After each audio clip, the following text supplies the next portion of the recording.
Very good morning, very good afternoon, very good evening and जय श्री कृष्णा।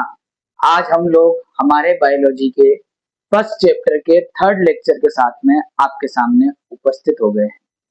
कुछ दिनों से किसी कारणवश हम लोग वीडियोस अपलोड नहीं कर पा रहे थे हमारे यूट्यूब चैनल पर, जिसकी वजह से हमें एक सब्सक्राइबर का लॉस भी हो गया है ना। बट अब आज से हम लोग वापस से अपनी इस जर्नी को स्टार्ट करने वाले हैं और आगे इसे कंटिन्यू रखने वाले हैं। पहले हम लोग बायोलॉजी के जो फर्स्ट चैप्टर है उसको कंप्लीट कर लेंगे, उसके बाद हम फिजिक्स का सेकंड लेक्चर जो है या सेकंड चैप्टर जो है उसको अपलोड करेंगे, है ना। यानी उसको शूट करके उसके लेक्चर्स अपलोड करेंगे। तो अब हम लोग कहीं भी रुकने वाले नहीं है, है ना। हाँ, हो सकता है कि अब जो वीडियोस आए वो आपको थोड़े कम समय की मिले, लेकिन कंटेंट उसमें पूरा का पूरा डिटेल्ड में होगा, है ना। थोड़ी सी कमी जरूर आ सकती है, मतलब मिनट्स में कमी आ सकती है। हम कुछ शॉर्ट टाइम पीरियड का वीडियो बनाए, है ना। तो विदाउट वेस्टिंग आवर टाइम, मैं आपका पीसीबी एजुकेटर अभिनव लक्ष्कर आपका स्वागत करता हूं आपके इस यूट्यूब चैनल पर और स्टार्ट करते हैं हमारे बायोलॉजी का चैप्टर फर्स्ट का थर्ड लेक्चर, जिसमें आज हमें पढ़ना है कि भाई पोलन ग्रेन्स क्या होती है, माइक्रोस्पोरोजेनेसिस क्या होता है, पोलन ग्रेन्स आखिर बनती कैसे हैं, उनके बाहर कौन कौन सी लेयर्स होती हैं, एक्सेट्रा एक्सेट्रा। हम लोगों ने लास्ट लेक्चर के अंदर ये पढ़ा था कि भाई एंथर का स्ट्रक्चर कैसा होता है ना। तो हमने ये देखा था कि एंथर जो है वो एक टेट्रागोनल स्ट्रक्चर है ना। टेट्रागोनल स्ट्रक्चर है जिसमें 4 लेयर्स प्रेजेंट होती है, एपिडर्मिस, एंडोथीशियम, मिडल लेयर और टेपेटम। और टेपेटम के लास्ट में एक कैविटी होती है जिसे हम बोलते हैं माइक्रोस्पोरेंजिया, जिसके अंदर स्पोरोजिनस टिश्यू प्रेजेंट होता है, जो ही आगे चलकर पोलन ग्रेन्स का क्या करता है, फॉर्मेशन करता है। तो अब हम पोलन ग्रेन्स के बारे में भी पढ़ेंगे, लेकिन पहले मैं चाहता हूं कि थोड़ा सा हम लोग उस चीज को भी पढ़ लें, है ना। भाई एंडोथीशियम, एपिडर्मिस, इनका काम क्या है ना। तो चलिए स्टार्ट करते हैं। तो सबसे पहले बात करते हैं स्ट्रक्चर ऑफ माइक्रोस्पोरेंजिया की। माइक्रोस्पोरेंजिया के छोटे से स्ट्रक्चर को हम लोग एक बार समझ लेते हैं। तो देखिए, ये मैंने आपके सामने एक माइक्रोस्पोरेंजिया का स्ट्रक्चर बना रखा है। अगर आपने इसके पहले वाला लेक्चर नहीं देखा है ना, तो आपको वो लेक्चर जरूर देखना है। मैं आई बटन पर उसका लिंक आपके साथ में शेयर कर दूंगा, तो आप क्लिक करके या वीडियो के लास्ट में आपको प्लेलिस्ट, डिस्क्रिप्शन में भी प्लेलिस्ट मिल जाएगी और वीडियो के लास्ट में भी आपको प्लेलिस्ट मिल जाएगी, है ना। तो आप वहां से जाकर के आराम से उस सेकेंड लेक्चर को देखो, फर्स्ट लेक्चर को देखो और देन आप लोग थर्ड लेक्चर को देखिए, ठीक है। तो बात करते हैं भाई माइक्रोस्पोरेंजिया का स्ट्रक्चर आखिर दिखाई कैसा देता है। तो हमने एंथर की बात की थी, तो हमारा जो एंथर था वो एक टेट्रागोनल स्ट्रक्चर था। कैसा स्ट्रक्चर था? टेट्रागोनल, यानी वो कुछ इस तरीके का दिखाई दे रहा था, ठीक है। इसके अंदर हमने पढ़ी थी कि 4 कैविटीज होती है, 1 2 3 और 4, यानी हर एक भाग पर, जैसे ये एक लोब है, ये एक लोब है, तो हर एक भाग के ऊपर यानी लोब के ऊपर 2 कैविटीज होती है, इसीलिए हम एंथर को बोलते हैं वो कैसा है, डाइथिकस है। 2 लोब्स का मतलब हो गया कि उसके अंदर कैविटीज 4 होंगी, लेकिन हम बोलेंगे एंथर को कैसा है, वो डाइथिकस है। थिका मीन्स ये कैविटीज, इन कैविटीज को हम क्या बोलते हैं, इन्हीं कैविटीज को हम बोलते हैं माइक्रोस्पोरेंजिया। अब अगर हम लोग इस एक माइक्रोस्पोरेंजिया का डिटेल्ड स्ट्रक्चर देखें कि भाई ये कैसा दिखाई देता है, तो ये कुछ इस तरीके का दिखाई देता है। इस माइक्रोस्पोरेंजिया के बाहर 4 लेयर्स होती हैं और बीच की जो कैविटी होती है उस कैविटी में एक टिश्यू प्रेजेंट होता है, तो उसके बारे में पढ़ना है। तो सबसे पहले अगर हम बात करें कि भाई माइक्रोस्पोरेंजिया की जो सबसे फर्स्ट लेयर है, ये वाली, इसे हम बोलते हैं एपिडर्मिस। क्या बोलते हैं? एपिडर्मिस। आप चाहे किसी भी plant tissue, plant cell, plant organ के बारे में पढ़ोगे ना, कोई भी ऑर्गन के बारे में जब आप पढ़ोगे प्लांट के, तो सबसे बाहर वाली जो लेयर होती है ना, वो एपिडर्मिस ही होती है ना। ज्यादातर केस में हमेशा क्या होगी, एपिडर्मिस होगी, ठीक है। ये जो एपिडर्मिस है ये सिंगल सेल की लेयर है। सिंगल सेल मतलब एक एक सेल मिलकर के, जैसे ये एक सेल, ये एक सेल, ऐसे एक एक एक एक एक एक, एक, एक सेल मिलकर के इसने पूरी की पूरी एक सिंगल लेयर्ड स्ट्रक्चर बनाया जिसको हमने बोला एपिडर्मिस। मींस आप नहीं समझे हो तो मैं समझा दूं कि एक सिंगल सेल लेयर का मतलब हो गया कि इस पूरी की पूरी लेयर के अंदर केवल एक ही सेल प्रेजेंट है, एक सेल यहाँ एक यहाँ, ऐसे पूरे में एक ही सेल प्रेजेंट है, एक से ज्यादा सेल प्रेजेंट नहीं। दूसरी जो लेयर है इस माइक्रोस्पोरेंजिया की, उसका नाम है एंडोथीशियम। एंडोथीशियम जो होती है ना, ये भी सिंगल सेल की लेयर ही होती है। आई बात समझ में? सिंगल सेल की लेयर ही होती है, मींस इसमें भी एक ही सेल होगी। आपको देखने को मिलेगा इस पूरी लेयर में कितनी सेल्स हैं, वन सेल्स ही प्रेजेंट है। इस एपिडर्मिस और एंडोथीशियम का जो कंबाइन वर्क है, यानी ये दोनों मिल करके क्या काम करती है, तो ये मिल करके इस एंथर के जो माइक्रोस्पोरेंजिया है इसको प्रोटेक्ट करने का काम करती है। टुगेदर इनका वर्क क्या है, एपिडर्मिस और एंडोथीशियम का, हमारे इस माइक्रोस्पोरेंजिया को प्रोटेक्ट करना, या माइक्रोस्पोरेंजिया के अंदर जो स्पोरोजिनस टिश्यू है या पोलन ग्रेन्स है उनको प्रोटेक्ट करना। उसके बाद बात करेगी भाई एंडोथीशियम का और भी कुछ काम हो सकता है क्या? बिल्कुल। एपिडर्मिस और एंडोथीशियम का तो एक ही काम है, क्या? साथ वाला एक ही काम है, क्या? प्रोटेक्शन प्रोवाइड करना। जबकि एंडोथीशियम का एक काम और है, वो एक काम ये है कि जब पोलन ग्रेन्स मैच्योर हो जाते हैं और एंथर से बाहर आने की कोशिश करते हैं, तो जैसे ही ये माइक्रोस्पोरेंजिया मैच्योर होकर के पोलन सेक बनाएगा और ये स्पोरोजिनस टिश्यूज आगे बढ़ करके क्या बनाएंगे, पोलन ग्रेन्स बना देंगे। तब एक प्रोसेस होगी जिस प्रोसेस को हम बोलते हैं डाईहाइसेंस। डाईहाइसेंस का मतलब होता है एंथर का फटना, फटेगा, जिसकी वजह से जो स्पोर्स यानी कि जो पोलन ग्रेन्स है वो बाहर आकर के बैठ जाएगी, एंथर के ऊपर आकर के बैठ जाएगी, जिससे मान लो विंड के थ्रू या इंसेक्ट के थ्रू उनका पोलिनेशन हो जाएगा। आई बात समझ? तो ये जो एंडोथीशियम है ये डाईहाइसेंस में हेल्प करता है। आई बात समझ? माइक्रोस्पोरेंजिया के या पोलन ग्रेन्स जब बन जाएगी तो पोलन ग्रेन्स के जो डाईहाइसेंस है उसमें हेल्प कौन करता है? एंडोथीशियम। फट जाता है ये, इसीलिए मैच्योर एंथर्स में एंडोथीशियम अब्सेंट होता है, सॉरी एंडोथीशियम प्रेजेंट होता है और एपिडर्मिस भी प्रेजेंट होती है। मिडल लेयर और टेपेटम जो होते हैं वो डिसअपीयर हो जाते हैं। आई बात समझ में? उसके बाद में थर्ड जो लेयर है ये थोड़ी सी थिक लेयर होती है। थिक का मतलब हो गया मोटी, मींस सिंगल सेल की लेयर नहीं है, ये डबल ट्रिपल सेल्स की लेयर हो सकती है, यानी मल्टीपल सेल्स की लेयर है।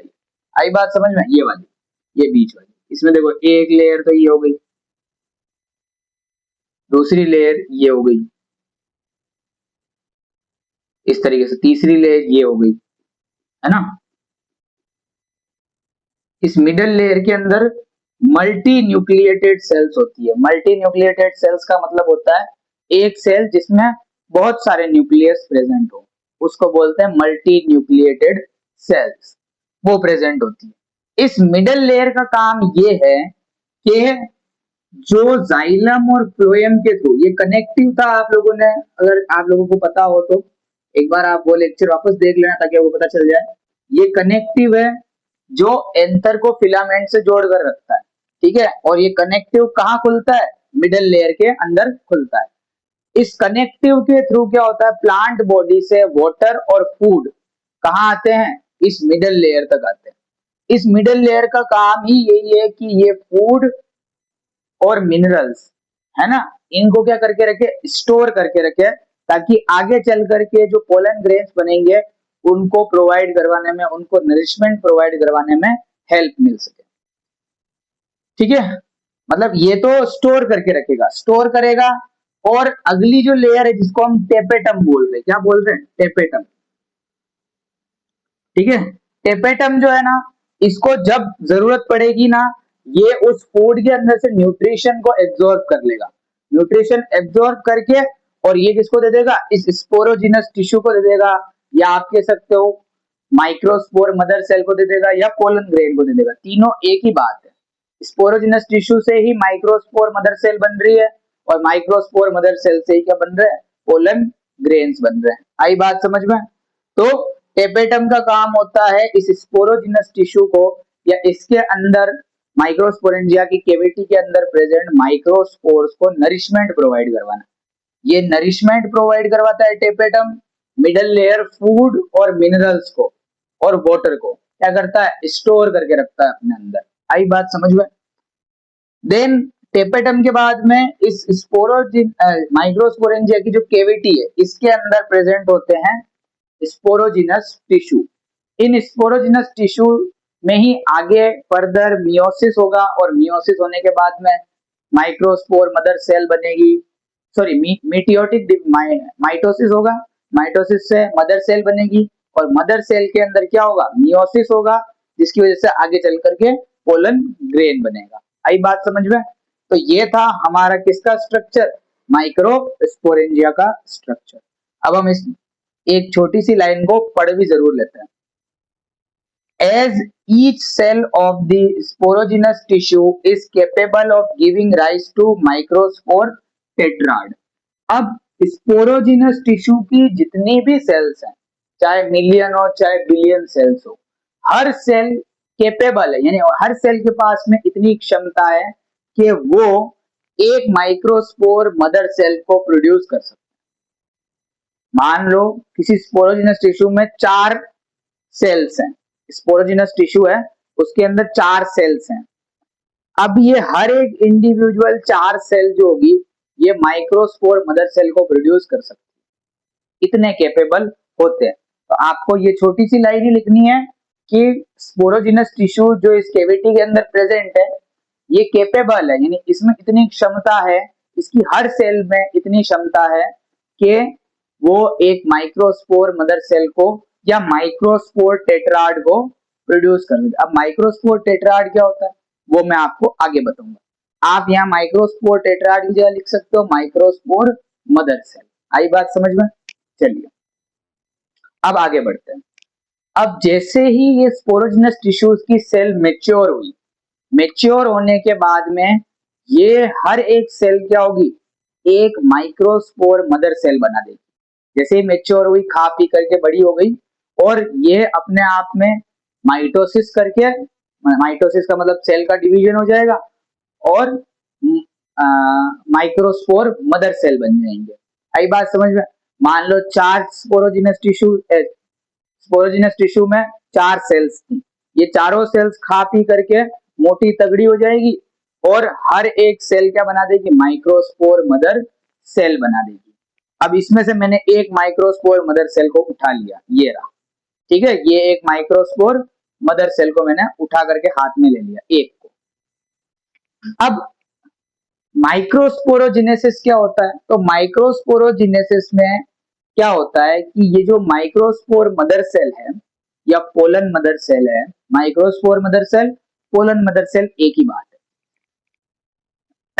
तो ये जो पोलन मदर सेल है इसमें क्या होगा, मियोसिस होगा। क्या होगा, मियोसिस। हमेशा ध्यान रखना जो गेमिट्स फॉर्मेशन होते हैं ना उनमें मियोसिस ही होता है। आगे जो हम लोग नया चैप्टर पढ़ेंगे ह्यूमन रिप्रोडक्शन, उसमें जब स्पर्म्स बनेंगे तो वो भी किसके थ्रू बनेंगे, मियोसिस के थ्रू बनेंगे। जो ओवेरीज के अंदर ओव्यूल्स या एग्स जो बनेंगे वो किसकी मदद से बनेंगे, मियोसिस की मदद से बनेंगे। आई बात समझ में।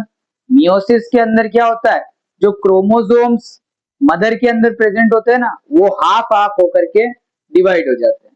मतलब मदर का प्लोइडी लेवल कौन सा है, मदर का प्लोइडी लेवल है 2n, मींस उसके अंदर नंबर ऑफ क्रोमोसोम कितने प्रेजेंट है, 46।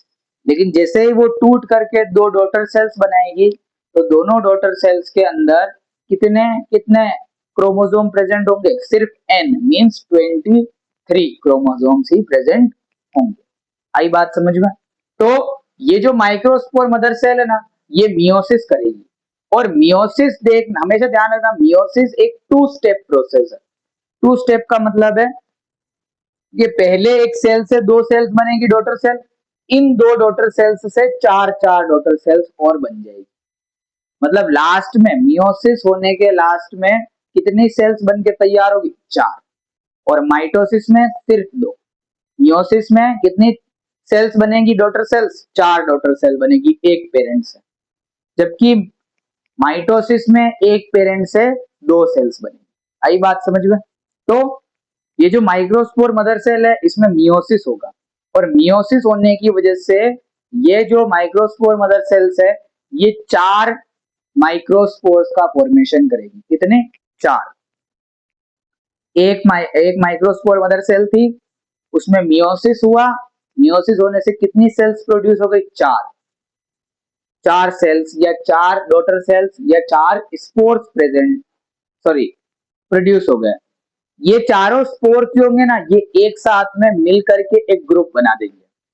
तो ये 4 सेल्स का ग्रुप या 4 स्पोर्स का जो ग्रुप है इसी को हम बोलते हैं माइक्रोस्पोर टेट्राड। इसका मतलब कहीं ना कहीं डायरेक्ट स्पोरोजिनस टिश्यू की सेल्स जो थी उनमें मियोसिस होगा, और मियोसिस होने के बाद में क्या हो जाएगा? माइक्रोस्पोर टेट्राड बन जाएगा। भाई वही तो डेवलप स्पोरोजिनस टिश्यू की जो सेल्स है वही डेवलप होकर के मदर सेल बनी है, और मदर सेल बनते ही मदर सेल में मियोसिस हुआ, 4 स्पोर्स बने, 4 स्पोर्स ने कंबाइनली वर्क करना स्टार्ट कर दिया, और कंबाइनली वर्क किया तो ये चारों क्या बन गए? एक माइक्रोस्पोर टेट्राड बन गए, ग्रुप बना करके रहने लगे। ये देखो ये एक माइक्रोस्पोर टेट्राड का क्या है? डायग्राम है, जिसमें 4 सेल्स दिखाई गई है। चारों सेल्स एक साथ में ही प्रेजेंट होती है। जैसे जैसे एंथर मैच्योर होगा तो ये चारों सेल्स क्या होगी? अलग अलग हो जाएगी। आई बात समझ में? तो माइक्रोस्पोरोजेनेसिस में क्या होता है? The process of formation of microspores from a pollen mother cell through meiosis is called microsporogenesis. यानी पोलन मदर सेल या माइक्रोस्पोर मदर सेल से स्पोर्स का फॉर्मेशन होना थ्रू मियोसिस, मियोसिस के थ्रू, इसी प्रोसेस को हम बोलते हैं माइक्रोस्पोरोजेनेसिस। यानी कहीं ना कहीं माइक्रोस्पोर्स का क्या हो रहा है? फॉर्मेशन हो रहा है। आगे बात करते हैं। The microspores are arranged in cluster of 4 cell form the microspore tetrad. अब ये जो 4 माइक्रोस्पोर्स क्या हुए हैं? प्रोड्यूस हुए हैं, क्योंकि मियोसिस से कितनी डॉटर सेल प्रोड्यूस होगी? 4। तो 4 जो ये माइक्रोस्पोर्स प्रोड्यूस हुए हैं ये चारों माइक्रोस्पोर्स एक साथ में मिलकर के ग्रुप बना लेंगे, और इस ग्रुप ऑफ सेल को हम बोलेंगे माइक्रोस्पोर टेट्राड। ये रहा माइक्रोस्पोर टेट्राड। अब जैसे जैसे एंथर मैच्योर होता जाएगा और एंथर डिहाइड्रेट होगा, डिहाइड्रेट का मतलब उसमें पानी की कमी होने लगेगी, वैसे वैसे ये जो चारों सेल्स है ना ये एक दूसरे से डिसोसिएट हो जाएगी। यानी पहले ग्रुप में थी, जैसे ही पानी की कमी हुई, जैसे एंथर मैच्योर हुआ, ये सारी अलग हो जाएगी।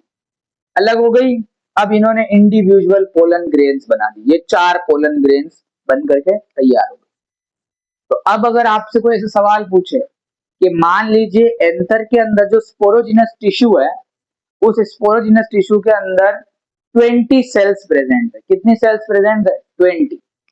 20 सेल का मतलब हो गया कि 20 ही स्पोरोजिनस टिश्यू के अंदर सेल्स हैं, तो 20 ही क्या होगी? पोलन मदर सेल्स होंगी। हर एक मदर सेल से कितने पोलन ग्रेन्स बन सकते हैं? 4। तो 20 से कितने बन जाएंगे? 20 इंटू 4 कितना हो गया? 80। आई बात समझ में? तो 80 पोलन ग्रेन्स बन जाएंगे। तो इसी तरीके से इस प्रोसेस के थ्रू ही एक एंथर के अंदर मिलियंस में पोलन ग्रेन बनते। किसमें? मिलियंस में। अब हम बात करते हैं आगे।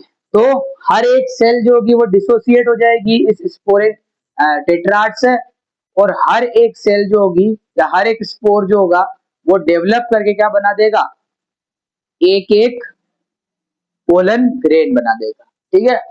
As the anther mature and dehydrate, the microspore tetrad dissociates and develop into pollen grains। ये माइक्रोस्पोर टेट्राड जो होगा ये डिसोसिएट हो जाएगा, इसका हर एक स्पोर डिसोसिएट हो जाएगा, और हर एक इंडिविजुअल स्पोर एक एक पोलन ग्रेन का क्या कर देगा? फॉर्मेशन कर देगा। आई बात समझ में? चलिए अब आगे बढ़ते हैं, पोलन ग्रेन के बारे में समझते हैं। भाई पोलन ग्रेन आखिर होता क्या? तो पोलन ग्रेन को हम लोग मेल गेमेटोफाइट भी बोलते हैं। क्या बोलते हैं? मेल गेमेटोफाइट, यानी ये मेल गेमेट को रिप्रेजेंट कर रहा है। आई बात समझ में? ये जो पोलन ग्रेन होता है ना ये पोलन ग्रेन स्पेरिकल शेप का होता है। जैसे आपकी फुटबॉल होती है या जैसे आपके टेनिस की बॉल होती है छोटी, उसी तरीके का शेप होता है। आप मैं कह रहा हूं आप येलो कलर की टेनिस की बॉल को अपने दिमाग में इमेजिन करने लग जाओ। सेम टू सेम वैसा ही स्ट्रक्चर होता है किसका, पोलन ग्रेन का, जिसमें ऊपर की तरफ सॉरी ऊपर की तरफ जो येलो वाला पार्ट है ना, वैसा येलो कलर का ऊपर से कौन दिखाई देता है, पोलन ग्रेन भी दिखाई देता है। आई बात समझ में। चलिए अब पोलन ग्रेन की हम लोग बात कर लेते हैं। It represent the mail gametophyte, ये बात मैंने आपको बता दी कि मेल गेमेटोफाइट को रिप्रेजेंट करता है, मेल गेमेट को रिप्रेजेंट करता है पोलन ग्रेन। आई बात समझ में। तो आपके फर्स्ट चैप्टर के एक्सरसाइज के फर्स्ट क्वेश्चन में ही आपको अरेंज करने को बोला है कि पहले कौन आता है बाद में कौन आता है, ठीक है। तो उसमें देखो एक एग्जांपल तो दे रखा है स्पोरोजिनस टिश्यू, सॉरी एक नाम दे रखा है स्पोरोजिनस टिश्यू, एक माइक्रोस्पोर मदर सेल, एक दे रखा है पोलन ग्रेन, एक दे रखा है मेल गेमेटोफाइट। इनको अरेंज करना है कि सबसे पहले कौन आएगा। सबसे पहले स्पोरोजिनस टिश्यू आएगा, उससे वो मैच्योर होगा, उसकी सेल्स मैच्योर होगी, माइक्रोस्पोर मदर सेल बनेगा, then pollen grain, then gametophyte. ये जो पोलन ग्रेन होती है ये स्पेरिकल शेप की होती है, ठीक है, गेंद के आकार की होती है, and 25 to 50 micrometre in diameter. और इस स्पेयर का यानी इस पोलन ग्रेन का जो डायामीटर होगा, ये जो डायामीटर होगा ये कितना होगा, 25 से लगा करके 50 माइक्रोमीटर। माइक्रो का मतलब होता है 10 टू द पावर -3 मीटर, ठीक है, मतलब बहुत छोटा, can't see with naked eyes, in आंखों से नहीं देख सकते, इतनी छोटी पोलन ग्रेन है। It has prominent a 2 layered wall. अब ये जो हमारी सॉरी हमारा नहीं, इस प्लांट की जो पोलन ग्रेन्स होती है, इन पोलन ग्रेन्स के पास में 2 लेयर्स होती है, ठीक है, जैसा आपको इस डायग्राम में दिख रहा है। देखो एक आउटर लेयर है, एक इनर लेयर है। तो इस पोलन ग्रेन के पास में 2 प्रोमिनेंट का मतलब होता है कि जो डोमिनेटिंग होती है ना, या आप कह सकते हो वेल डेवलप्ड भी बोल सकते हो। तो वेल डेवलप्ड 2 लेयर्स होती है इसके पास में, किसके पास में, पोलन ग्रेन के पास में। एक आउटर लेयर होती है, एक इनर लेयर होती है। आउटर लेयर को हम बोलते हैं एक्साइन और इनर लेयर को हम बोलते हैं इंटाइन। आई बात समझ में। तो हमारा जो पोलन ग्रेन है, उस पोलन ग्रेन के पास में 2 लेयर्स है, एक लेयर तो ये रही, एक लेयर ये रही, ठीक है, इस तरीके से समझ लो। ये वाली तो हो गई बाहर वाली लेयर और ये वाली हो गई अंदर वाली लेयर, इसके अंदर केविटी है, ठीक है, मतलब खाली स्पेस है। इसमें भी क्या है वो भी बताएंगे आपको, ठीक है। ये अपने पास में क्या हो गई, ये अपने पास में हो गई पोलन ग्रेन। ये पोलन ग्रेन की आउटर लेयर है, ये इनर लेयर है। इसके अंदर क्या प्रेजेंट होता है, ये न्यूक्लियस प्रेजेंट है।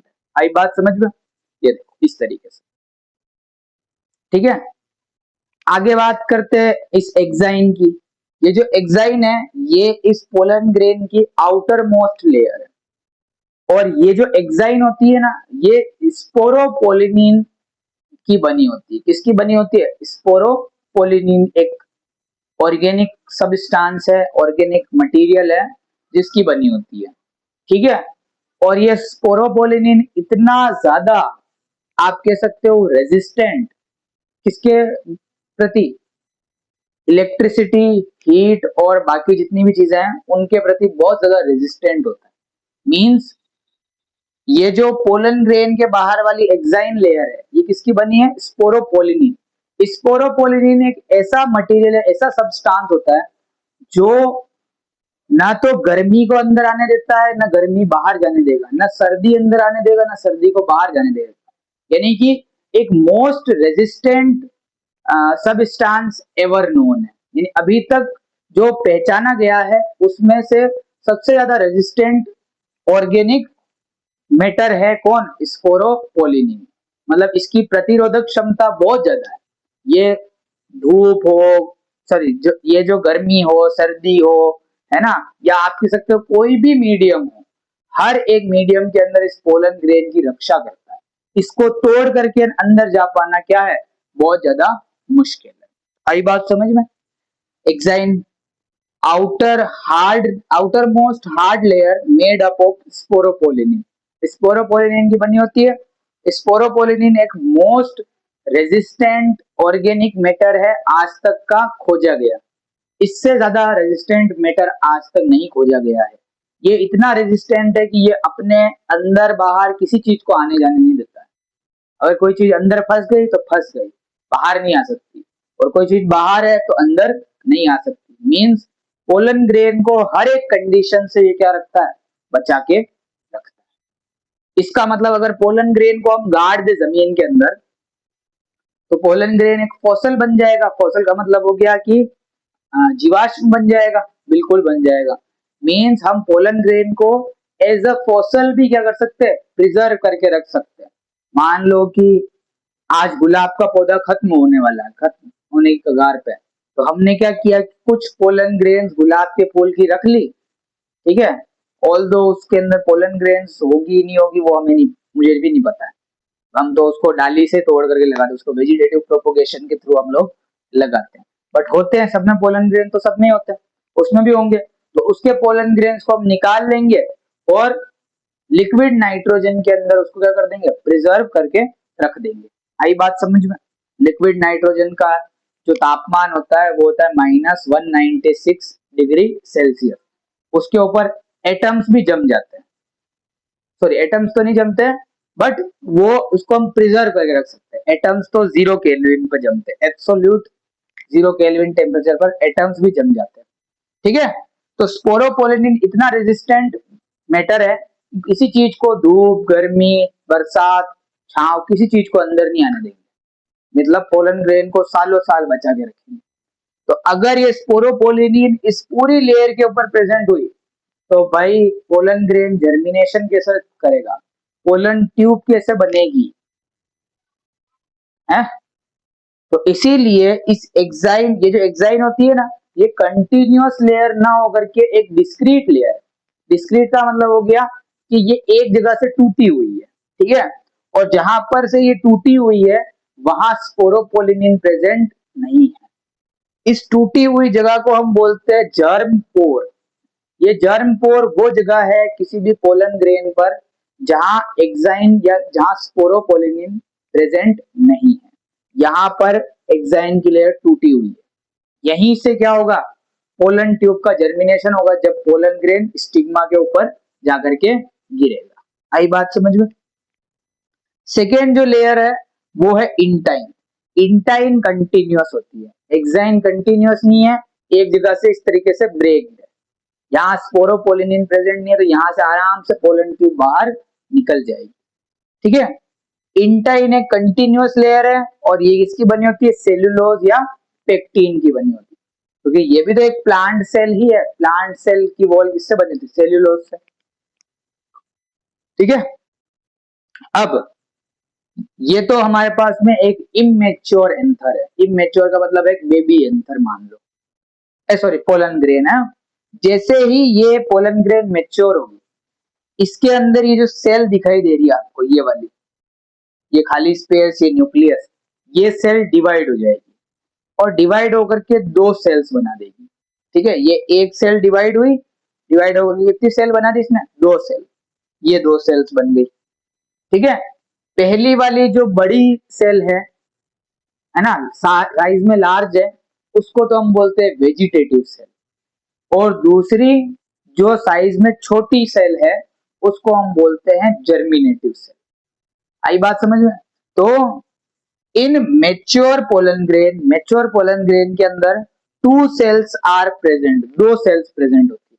ये मेच्योर पोलन ग्रेन है, इसके अंदर 2 सेल्स प्रेजेंट होगी। एक तो इस तरीके की, ठीक है, इस शेप को हम बोलते हैं स्पिंडल शेप है। ये कौन सा शेप है, ये स्पिंडल शेप है। गेहूं के दाने के समान जो आकृति है इसको बोलते हैं स्पिंडल शेप। तो एक स्पिंडल शेप की आपको क्या दिखाई देगी, सेल दिखाई देगी, ये देखो ये नीचे वाली, ठीक है। और दूसरी एक बड़ी लार्ज सेल दिखाई देगी जिसके अंदर डेंस साइटोप्लाज्म होगा, और इसी के साइटोप्लाज्म के अंदर ये जो जर्मिनेटिव सेल है ये फ्लोट कर रही होगी। इस बड़ी सेल को, जिसका न्यूक्लियस भी बड़ा है, जिसके पास में गाढ़ा यानी डेंस साइटोप्लाज्म है, उसको हम बोलते हैं वेजिटेटिव सेल। अब जैसा नाम है वैसा काम है। वेजिटेटिव सेल जो होती है ना, वो फूड को रिजर्व करके रखती है, और जब पोलन ग्रेन मेच्योर हो जाती है ना, तो उसको फूड प्रोवाइड करवाती है। इस जर्मिनेटिव सेल को फूड प्रोवाइड करवाने का काम करती है। जब इसका पोलिनेशन होता है, तो भाई पोलिनेशन होगा, स्टिग्मा पे गिरेगा, उसके बीच में भी तो खाना चाहिए, तो वो खाना कहाँ से आएगा? जैसे मैंने कहा कि भाई ये जो मिडल लेयर है ये डिसअपियर हो जाएगी, खत्म हो जाएगी, क्योंकि सब तो मैच्योर हो गए ना, सब मैच्योर हो गए तो सब खाना खा लेंगे, तो ये दोनों लेयर कोलैप्स खत्म हो जाएगी। तो अब पोलन ग्रेन्स को खाना कहाँ से मिलेगा? तो पोलन ग्रेन को खाना देगी ये वेजिटेटिव सेल, जिसके अंदर अबंडेंट फूड रिजर्व पड़ा हुआ है। ठीक है, तो vegetative cell a large and abundant food reserve, इसके अंदर ये साइज में भी बड़ी है, इसके अंदर फूड रिजर्व भी बहुत ज्यादा है। दूसरी सेल है जर्मिनेटिव सेल। ये जो जर्मिनेटिव सेल है, इस जर्मिनेटिव सेल का जो शेप होता है वो स्पिंडल शेप होता है, और ये वेजिटेटिव सेल के साइटोप्लाज्म में ही क्या करती रहती है? फ्लोट करती रहती है। आई बात समझ में? ये जर्मिनेटिव सेल का काम ये है कि आगे चल करके जो फ्यूजन होगा किसका, फीमेल और मेल गेमेट का, उसमें पार्टिसिपेट ये जर्मिनेटिव सेल ही करेगी। आई बात समझ में? यही आगे जाकर के दो पोलर न्यूक्लियाइज और एक एग से जाकर के क्या होगी? फ्यूज होकर के 3 सेल्स बनाएंगी, है ना? आई बात समझ में? या आप किसी तरह ट्रिपल फ्यूजन में ये जर्मिनेटिव सेल ही क्या होती है? काम आती। अब आगे हम बात करें कुछ प्रॉपर्टीज की, तो जो मोस्ट ऑफ एंजियोस्पर्म्स होते हैं, मोस्ट ऑफ एंजियोस्पर्म्स जैसे कि 40% जो एंजियोस्पर्म फ्लावर्स होते हैं, उनके पोलन ग्रेन जो होते हैं ना, वो 2 सेल स्टेज में ही क्या हो जाते हैं?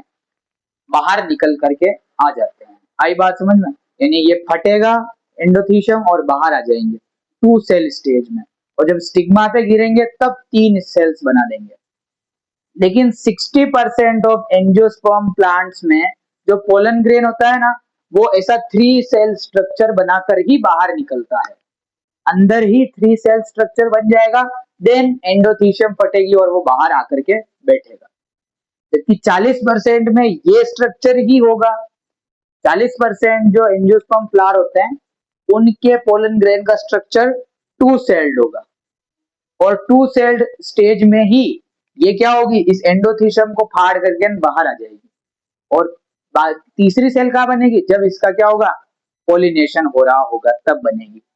लेकिन 60% एंजियोस्पर्म फ्लावर के जो पोलन ग्रेन्स होते हैं, वो ऐसा 3 सेल स्ट्रक्चर बना देते हैं, यानी जर्मिनेटिव सेल जो कि डिवाइड होकर के 2 सेल्स बना देगी।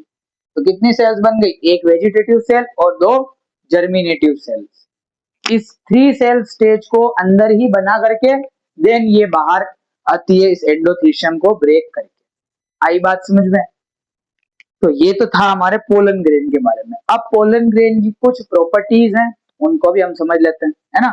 वो प्रॉपर्टीज यहाँ लिख पाना थोड़ा मुश्किल था, तो मैं एक पेज पे लिख करके लाया हूँ, और हम लोग उससे देख करके पढ़ लेते हैं। इस पेज को मैं आपके काम करूंगा, अटैच कर दूंगा वीडियो के लास्ट में, तो आप इसको आराम से देख सकते हैं। आई बात समझ में? तो पहली बात तो मैंने आपको बता दी कि भाई कुछ एंजियोस्पर्म फ्लावर जो होते हैं, यानी 40% जो एंजियोस्पर्म फ्लावर्स होते हैं, उनके पोलन ग्रेन 2 सेल स्टेज में ही क्या हो जाते हैं? बाहर आ जाते हैं निकल के। जबकि 60% जो एंजियोस्पर्म फ्लावर्स होते हैं, उनके पोलन ग्रेन 3 सेल स्ट्रक्चर बनाकर ही बाहर आते हैं। ठीक है, दूसरी बात अगर हम करें, तो ये जो पोलन ग्रेन्स होती है ना, कुछ फ्लावर्स की, यानी कुछ एंजियोस्पर्म प्लांट्स की, जैसे कैरोट हो गया, वीट हो गए, वीट मतलब गेहूं, कैरट हो गया यानी गाजर, या कुछ और भी प्रकार के जो एंजियोस्पर्म फ्लावर के पोलन ग्रेन्स होते हैं, ये एलर्जी कॉज करते हैं। क्या कॉज करते हैं? एलर्जीज हो सकती है इनकी वजह से। अगर नाक में चले जाए तो एलर्जीज हो सकती है, ब्रोंकाइटिस हो सकता है। ब्रोंकाइटिस मतलब आपकी जो ब्रोंकाइस है उनमें सूजन आ सकती है, अस्थमा हो सकता है। आई बात समझ? तो कुछ डिजीजेस भी कॉज करते हैं ये पोलन ग्रेन्स। ठीक है, उसके बाद में बात करें तो ये जो पोलन ग्रेन्स होते हैं ना, इनमें बहुत ज्यादा न्यूट्रिशन होता है, मतलब they are rich in nutrition. इनके अंदर पोषण तत्व बहुत सारे होते हैं। ठीक है, तो इनको एज अ फूड की तरह भी इस्तेमाल किया जाता है। ठीक है, पोलन टेबलेट्स आती है, जिन पोलन टेबलेट्स को एज अ फूड सप्लीमेंट की तरह यूज करते हैं कौन? एथलीट्स। आई बात समझ में? देखो, एक पोलन टेबलेट आती है जिसका नाम है bee pollen, B double E, B का मतलब होता है मधुमक्खी। बी पोलन जो होती है, यानी मधुमक्खियां जिन फ्लावर के ऊपर बैठती है ना, उनके पोलन ग्रेन से बनाई गई टेबलेट आती है, पोलन टेबलेट। ठीक है, जिन जो कि कितने यूनिट की होती है? 45 ओजेड की। 45 ओजेड क्या है? यूनिट है। जैसे अपन लोगों की जो गोलियां होती है उनके ऊपर लिखा होता है 25 mg की गोली है, वैसे ही इन पोलन ग्रेन्स के ऊपर लिखा होता है ये 45, 50, 30 ओजी की, ओजेड की है। ठीक है ना? और 30 दिन की गोलियां आती है ये। ठीक है, इनको कौन यूज करता है? एथलीट्स यूज करता है अपनी परफॉर्मेंस को बढ़ाने के। अगली बात करें वाई एबिलिटी। वाई एबिलिटी का मतलब होता है जीवन क्षमता, कि कोई पोलन ग्रेन जैसे ही मेच्योर हो गया तो अब ये कितने समय तक जीवित रह सकता है। ठीक है, वैसे अगर इसको स्टोर करके रखो तो ये बहुत समय तक लिक्विड नाइट्रोजन के अंदर स्टोर करके रखो -196 डिग्री सेल्सियस पर, तो ये बहुत सालों तक जिंदा रह जाएगा। लेकिन अगर नहीं स्टोर करके रखे तो कब तक जीवित रहेगा? तो कुछ जो स्पीशीज होती है, जैसे व्हीट हो गए, राइस हो गए, सीरियल्स हो गए, उनके अंदर जो पोलन ग्रेन की वाई एबिलिटी होती है वो 30 मिनट तक ही होती है। यानी जैसे ही पोलन ग्रेन एंथर पर आ गया तो 30 मिनट के अंदर अंदर इसका पोलिनेशन होना चाहिए, और इसको कहां पहुंचना है? फीमेल तक पहुंचना है, बाकी ये खत्म हो जाएगा, मर जाएगा। ठीक है, कुछ फैमिलीज के जो प्लांट्स होते हैं, जैसे रोजिएसी है ना, लिग्यूमिनेसी, सोलेनेसी। सोलेनेसी में कौन आ गए? सोलेनेसी में हमारे टमाटर है, ये पोटैटो है, ब्रिंजल है। इनके फ्लावर के जो पोलन ग्रेन होते हैं ना, इनकी वायबिलिटी यानी जीवन क्षमता कई महीनों तक होती है। आई बात समझ में? लिग्यूमिनेसी यानी कि जो गांठ वाले, जिनकी रूट्स पर क्या होती है? गांठें होती है, जैसे आपके चने हो गए, दालें हो गई, तो इनके जो पोलन ग्रेन्स होते हैं ये भी महीनों महीनों सालों सालों तक क्या होते हैं? जिंदा रह सकते हैं। आई बात समझ में? उसके बाद में आपने ब्लड बैंक के बारे में सुना होगा, जहां पर पे अलग अलग ब्लड ग्रुप्स के लोगों के ब्लड को प्रिजर्व करके रखते हैं। वैसे ही एक पोलन बैंक का कॉन्सेप्ट भी होता है, पोलन बैंक, जिसके अंदर अलग अलग फ्लावर्स के पोलन ग्रेन्स हुआ करते हैं, लिक्विड नाइट्रोजन के अंदर प्रिजर्व करके रखा जाता है। आई बात समझ में? चलिए, तो ये हमने बात कर ली कुछ कैरेक्टरिस्टिक्स की जो कि पोलन ग्रेन शो करते हैं। तो आई होप आप लोगों को ये वीडियो बहुत पसंद आएगा। मैं 2-3 डायग्राम है जो इस वीडियो के लास्ट में अटैच कर दूंगा, है ना, ताकि आप लोगों को अच्छे से समझ में आ जाए कि मैं क्या बात करना चाह रहा हूँ। ठीक है, ये जो पेपर है इसका भी फोटो खींच करके मैं इसके वीडियो के लास्ट में अटैच कर दूंगा। I hope you guys enjoy this video and have a nice day. कल मिलते हैं आपसे।